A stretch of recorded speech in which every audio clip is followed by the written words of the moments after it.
How's it going, critter people? I hope you all are doing well. We are back at it again with this is a submission, or somebody had a great question. Joe from Poland, I believe, has asked about a certain technique that certain trainers will use, the tapping technique, where they basically go for they tap the dog on the side of the body as a way to redirect them or get their attention. So Joel Beckman does it because he follows Cesar Millan. Shannon Walker also teaches it. She's going to be in another upload here shortly. But yeah, it's a very good way to make a dog hand shy, to make them sensitive around the body. It's just not a good technique. So I don't recommend it. So we're going to be reviewing this video of his. Beckman's here, talking about, learn what Cesar Millan and I do differently than most, which is not a good thing. He loves Cesar, so that already tells me about, even if he may have a degree in animal behavior, but, he's not using it. It's gone out the window. So I'm using this video under Fair Use Act for education, criticism, purposes, giving my personal opinion, professional opinion, and giving the dog a voice. So if you're ready for that, then let's get started. From this video today... Again, first, sorry, I want to point out, again, he's holding on to the dog's collar. And I say this again because I just covered a video of him working with a German Shepherd called Dane, the in-front walker. So for whomever requested that video, that will be coming out in the next couple of days with that one. But very controlling. Holding onto the dog's collar, can't let go at all. So that's just something to look for. I believe that you could be a better dog trainer. Dog can't get away from him. Dog professional. Stress panting, whale eyes, long lips. This dog is uncomfortable. And he is making this dog uncomfortable. Why? Because he's, in a way, putting pressure on the dog. There's physical and psychological pressure. Like, he's holding onto the dog, controlling the dog would just like to move away from him. Dog trainers. Okay, so we got two collies, and now he's holding on to both of them because he is over-controlling and he can't let go of any dog. The difference between me and you guys has to hold on to the collar. There is one thing that I'm going to teach you today that you can do, that I do, and you can do it today. And it's huge. And it's dangerous. And if you don't know better, you're going to get yourself bitten. You're going to cause your dog to be more reactive, more trouble at the vet, which is not the dog's fault and not necessarily, an owner's fault unless you learn to do this and you follow this technique. I mean, I swear he's asking for a lawsuit just like Cesar Millan does, but maybe he has really good lawyers. I don't know. Giant. There's a couple things that cannot change. Lip lick. You are not going to have the he's numbers not of letting go of dogs the that I've had collars. over the years. That just can't change. Seeing certain situations, you just can't have that. That's going to take It doesn't matter. You don't need to have the horrible experience that he has had working with dozens and, we'll say, hundreds and hundreds of dogs. Or he says thousands, whatever. He has worked with thousands of dogs and hasn't learned a damn thing from them. Dane the in-front walker, all these other dogs that are actually think, he doesn't learn. He has a one-track mind. He has a toolkit, and in his toolkit, all he has is a hammer. So he solves every problem as a nail. Oh, a dog pulls? Put a head halter on.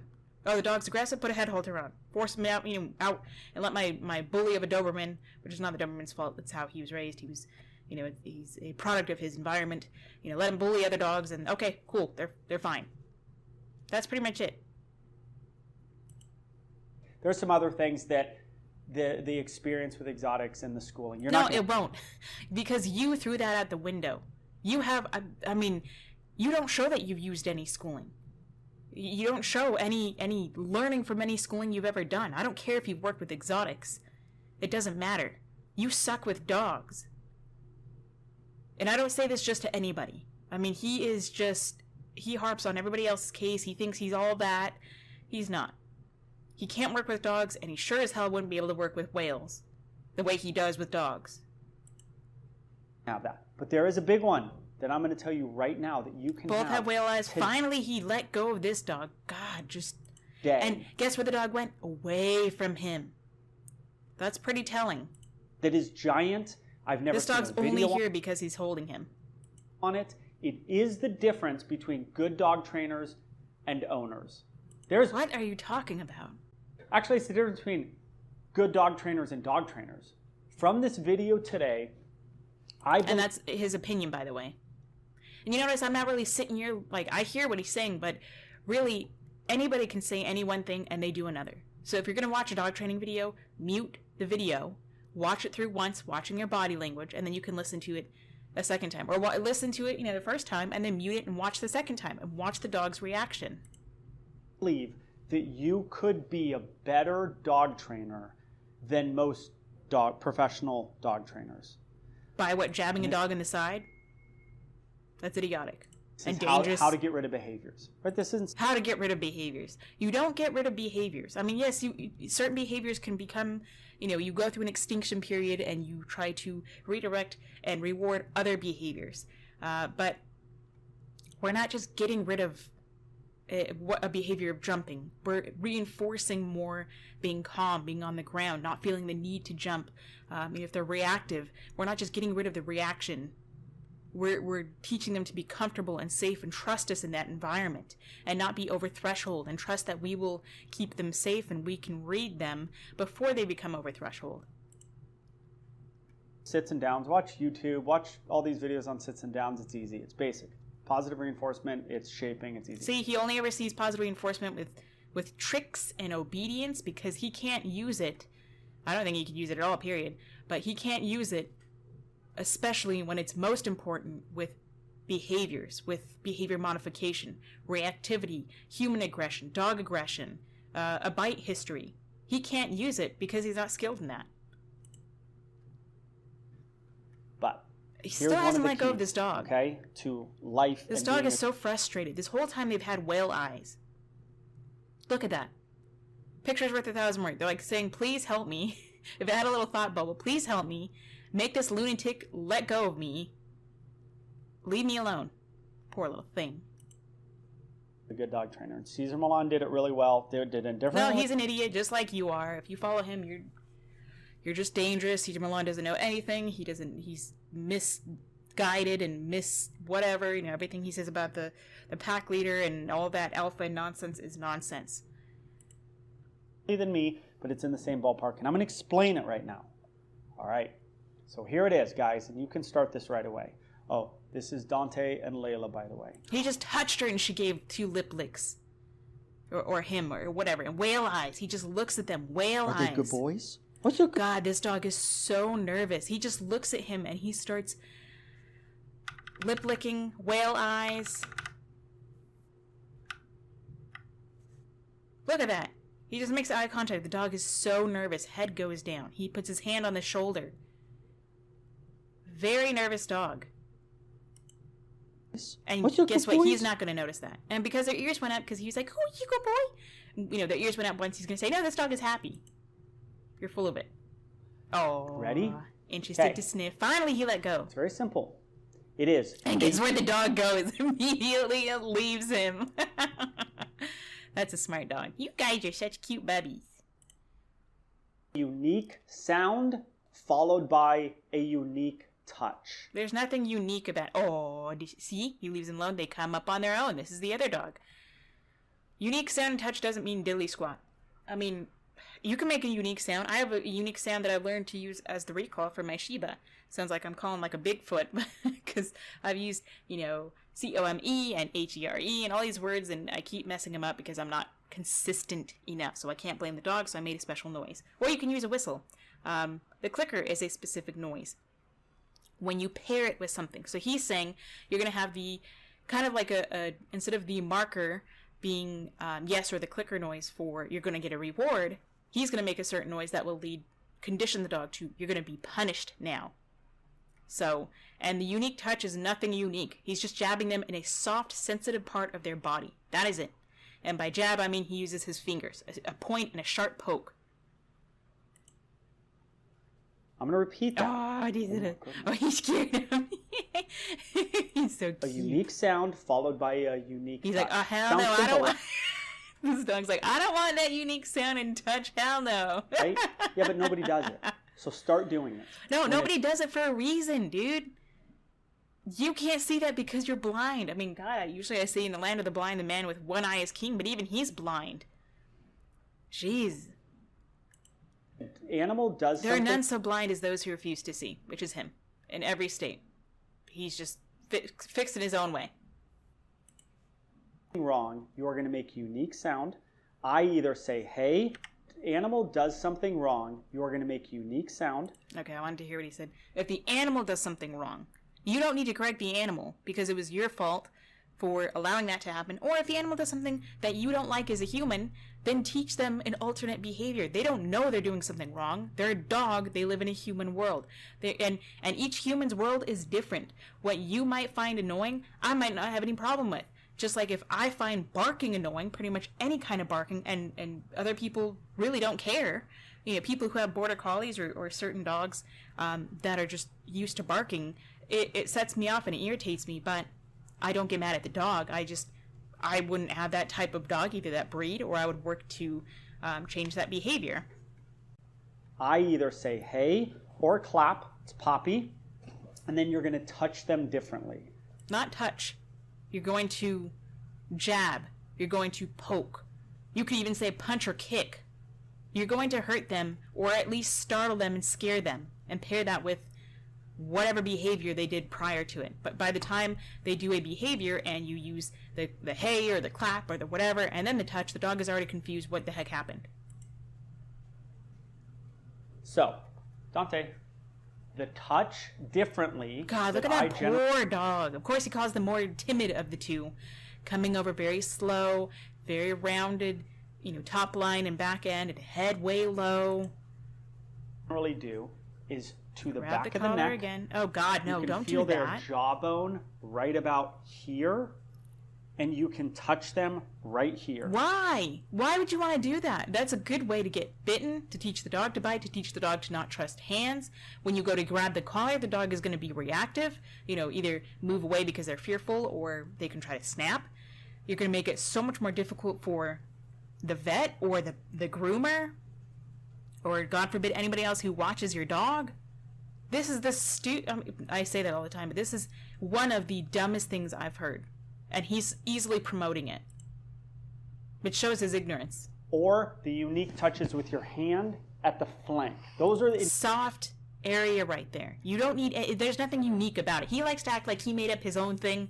He didn't. I mean, anybody can jab and poke a dog anywhere. You didn't make this up, dude. You're not special. In my opinion, the two most unique and stimulating touches you could. The most sensitive areas you can touch a dog, besides jabbing him in the groin or, shoving a stick up their butt, right? Or just, jabbing him in the eye or smacking him on the nose. Probably, I don't recommend this. Punching a dog in the nose is probably one of the most sensitive things, parts of their body.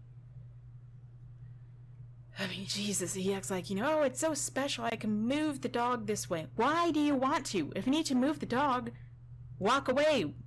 Use your body. You can teach the dog to move under pressure very gently, but you don't need to use it as a punishment. If I were to teach a dog to move away from pressure, I can use the back of my hand as if my fingers are closed like this and just gently push into them. Teach them to move their rear end separate from their front end. Or I might lure them. I mean, I don't know. Like, if I'm trying to get a dog to move out of my way, I'd say, like, scoochies, scooch over, and I just kind of gently move the back of my hand on them and just tap them. I'm not jabbing them. If you want to move a dog, it's right at the jawbone right here. Very sensitive. There's lots of muscles and nerve endings there. Why would you ever do that? And you do it the wrong way, you're going to jab them in the ear. You can injure them. Most importantly, you can injure the animal. You're going to lose all sorts of trust if you follow this. And with your straight hand, you move them. He's being such a good boy. You move them like this. So then why are you teaching him to distrust you even more? And you push their body away. Why? And you move them like this, and you push their body away. It's like when people are talking with horses and the horse just goes over to just chill with them. Sniff them, rub their little face and their little eye. They got an itch and they scratch on your chest or your shoulder or your back or whatever. People are constantly with that one finger pushing the horse's nose away. Respect my space. Respect my space. It's like, dude, just get over yourself. Okay. There's a time and a place, yes, we need to move the animals, but you don't need to do it like that. You can easily just go towards the shoulder with the whole back of your front arm and just say scoochies, or you can get up and walk away. You can point to an area and they will probably follow that. Sound followed by... You can teach them a certain cue, off or away, and they can move away from you a certain space if you need them out of your way. A unique touch. It's giant. The dog first goes, I oh. guarantee you do that to Adonis, my Shiba, and he will redirect on you. I know that because I've done that before, because I followed stupid techniques. I followed Caesar's stupid-ass technique before, and it made my dog more aggressive. And then I learned. And then I became educated, and I continued to learn. I just turned 30. I don't know how old he is, but I've learned so much in the last 11 and a half years of owning my one dog, my one Shiba, and the clients that I've worked with in the last 8 years. And he's had thousands, and he's worked with orcas and other sea animals. What's his excuse? They do something wrong, they go, I've never heard that before. And then dude approaches, touches them uniquely. So for that to actually work as a conditioned response, you would have to be there to, when they're doing something wrong, then you would have to jab them at that very moment so they learn, I don't want to do that anymore. But the word itself, the bridge, which is what the clicker is, because otherwise we would have to be able to reward them the second they sit down, their butt hits the ground, just for example. If they were doing something, say getting in the trash, the or the scream or the clap or the whatever is enough to startle them, and then you can call them away to do something else. I still don't agree with that, except for the only time I reserve that for is if dogs are, playing too rough and they start to get into a scuffle, or if a dog, goes to correct another dog and they take it further than it needs to. Then I'll raise my voice and say, hey, get really serious and everybody needs to separate. And then I set it up so everybody's more safe. We have more room. What did I do as a human to set up the environment so that these dogs felt the need to correct each other? Or did I leave the trash out for the dog to get into? My fault. I can't get mad at the dog. But if I don't want him to swallow, a piece of chicken bone, then I can make a noise or something in the moment. Otherwise, I can teach them a better alternate behavior, such as calling them to me, saying leave it, or whatever. Two things combined make you be different to the dog. It makes you less trustworthy, makes you less predictable, makes you more scary, makes them not want to be around you as much. And as soon as they hear that or the clap or the hey, then they say, oh, trouble's coming. They don't pair that with being in the garbage or snapping at another dog, because by then you've changed their attention from the other dog to whoever made that noise. And then that follows. The correction follows. Party with friends like a few weeks ago. They brought their unneutered a Newfie poodle. There's a noodle. What, I forget what it is. Brought their dog. He's an awesome dog. The guy's a good friend of mine. But the dog, there was a low outside table, and the dog was just kind of going up on the table, not knocking over stuff, and it wasn't a big table. It was like a low outdoor table. And they're like, Joel, what do you do about this, right? I have clients and people do this all the time. It shouldn't be, like, my dog bolts out the door. It shouldn't be rocket science, but just put a leash on the dog and walk them away. Put a leash on the dog. Put them behind a puppy pen. Restrict them from that area. Is it really that hard to think? I mean, maybe it is. If it is, then, like, okay. I mean, I'm not harping on people. It's just like, it's common sense. And if common sense is a superhero nowadays, a superpower, then okay. Here's what I would do. Put a leash on the dog and walk them away from the table. Block the table off. It takes work. Well, that's a lot easier than having to go jab your dog and lose, attention and lose trust in your dog. If they're walking and getting on the table, just walk them away and give them something else to do. Or again, put them behind a fenced area with something to do. Put them behind a puppy pen. I don't know. I mean, it's called management. Just like, a dog who bolts out the door. If you know the dog bolts out the door, put a leash on your dog or put your dog in a room or somewhere safe before you open the door. It's really not rocket science. Just prevent the behavior you don't want to happen. If you know it's a habit and it happens, then at least work to prevent it, and then over time you can train an alternate behavior. Joel, what do you do about this? So I was like, dog goes over the table, and then he comes by me, and then the minute he started to put his paw up on the table, I went, hey, and then I touched him like this, his head was facing this way, and I moved him this way, just like that. But that's only going to work for him. The dog is only going to listen to him, and only when he is in the presence of the dog. When he is not there, the threat of violence or the threat of correction is not there, the dog is going to do it all the same. So unless you teach the dog, just like, if I were to say, put a puppy pen up, that's not teaching the dog to not go on the table, but it's preventing them from practicing that behavior. That's management. Later on, you can go back and teach the dog to not go on the table, move away, go lay down, whatever. The dog then, literally, and everyone saw it, the dog just looked at me and just went like, and just walked away. He had never been talked to or touched like that. I mean, it's hard to say, believe nothing of what you hear and only half of what you see.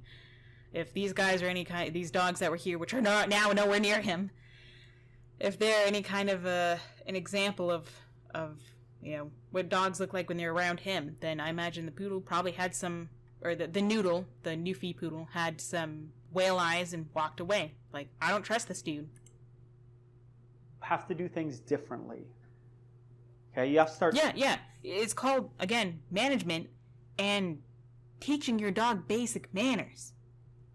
I mean, like, you don't just, I don't get it. Like, and this is really for a particular type of, person. Not everybody's like this, but they're literally sitting there and the dog's climbing in their lap trying to eat their food. What do I do about this? Stand up. Why is it so hard? Just stand up, walk away, tell your dog to get off. If they're trying to eat your food out of your own lap while you're sitting at the table or wherever you are, outside, do something, do anything other than sit there and just wonder, what do I do? I mean, it's just, I don't know. Touching. That does not mean that you need to jab your dog in the neck. That's not what I'm saying. Dog out of it and then touching them differently. Or nothing's new. Nothing's different. You don't need to do that, though. It's the same old stuff. You can teach them an alternate behavior. Such as when guests are over, you teach them it's really good to go lay down on their own little bed and they get a Kong to chew on. They get a bully stick to chew on. They get an appropriate toy to keep them calm and give them something to do, or they've already been for a walk before then, so they just go and take a nap. Same old voice, it's the same old noise, followed by the same old touch. It's similar to like our inability, society's inability to kind of homeschool their kids in a way. Like, it's hard to change routines and strategies. Well, yeah, I mean, that's kind of, I don't know if he's a homeschooler or not, but that's kind of a whole different world. You have to teach your kids many different certain subjects and all sorts of things, that yeah, maybe it's not meant, everybody's not meant for that. I think it's great if you can properly teach your kids at home and give them great lessons, life lessons and all that. That's fine. I don't automatically assume every kid that's homeschooled is going to be some wild, crazy freak, with no manners or not socialized. Okay, but you kind of got to try to be a new person at times. New people talk differently. New people touch differently. You don't have to necessarily... No, I wouldn't say touch differently. I mean, maybe if you're really hard-handed, you can learn to be soft. I mean, you can do whatever you want, but I would say that you don't need to be a new person and you talk differently. It's understanding basic animal behavior and understanding that, hey, if you don't want this behavior, you should teach something more appropriate you want. If you don't want your dog jumping on guests, but you want them to go lay down on their bed, then you have to teach that. First off, when you have guests come in, have your dog on a leash before they get there. If your dog gets excited, walk them over to their place. Have a little Kong for them. You can stay there with them, have your guests come in, and I don't know, there's a whole step to it. There's a whole process. It's not an event. Okay? So it is giant. You're not going to be able to work with the dog numbers dog trainers work with, but you can do things like a dog trainer. They don't need to, especially not with what you're telling them, because it's very dangerous. I mean, yeah, you can be as good as... I've had clients that are great. They really understand. I've seen clients of his that are better than him at training their own dog. And they haven't had the thousands, I imagine, thousands of other... the lady with the Shiba Inu. She was terrific. And I imagine she hasn't had thousands of clients that she's just... bamboozled, but... Okay, Caesar Milan used to do it with his... And then, I think he did, a butt flip or something. Yeah, he would use the back of his heel to tap the dog on the side where he's talking, or a lot of times in the groin, he would kind of kick him on the side there to get the dog's attention. And a lot of dogs reacted that way. And it's going to make them want to bite the foot or not trust anybody behind them or make them sensitive to touch. But dogs are smarter than he is because, and Caesar too, because they don't ever learn. Sometimes it was just a different touch. It's not a different touch. The dog doesn't see it that way. So anyway, that's going to be, well, I guess we'll see what he says in the last couple seconds. His leg and kind of hit the dog, and lots of people are like, he used to kick dogs. Yeah, he did. This little leg thing, but unique sound, unique touch. All right? That's one way after an incorrect behavior. Jeez. After an incorrect behavior, that's your fault that you either set it up or the dog happens to get into. So that's my point of view on this video, on this technique that is not, special to Joel or Caesar or anybody else. I don't agree with it. I don't think it's necessary. I think it can cause a lot more harm than good. So I hope you all enjoyed this video. Hope you got something from it. Go give your little critters some kind of loving. Say howdy do for me. And until next time, stay positive.